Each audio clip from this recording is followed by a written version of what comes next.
దేవుని నామానికి మహిమ కలుగును గాక. మొదటి ప్రేమ మినిస్ట్రీస్కి స్వాగతం. నేను మీ శామ్యూల్. అయితే ఒకటి గమనించండి, అంత్యదినములందు ఏమేమి జరుగుతుందో బైబిల్ అంతా రాయబడి ఉంది. దైవజనులు హతసాక్షులు అవుతారని బైబిల్లో రాయబడి ఉంది. తెగుళ్ళు వస్తాయి అని రాయబడి ఉంది. భూకంపములు వస్తాయని, సునామీలు వస్తాయని, రాజ్యం మీద రాజ్యం లేస్తుందని, మనుషులు స్వార్థపరులు అవుతారని వాక్యం ఎన్ని రకాలుగా సెలవిస్తూ ఉన్నది. మనం దేనికోసం జీవిస్తున్నాం?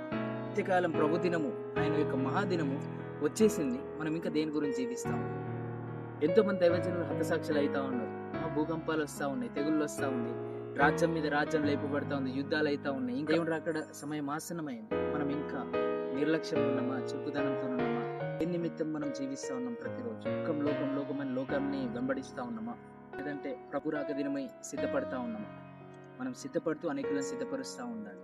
ఎవరో ఏదో అన్నారని చెప్పేసి అది మనసులో ఉంచుకొని మనం నిర్లక్ష్యంగా ఉంటే, ప్రభు రాకడ దినముని మనం నిర్లక్ష్యం చేస్తే మనకే అది ప్రమాదం.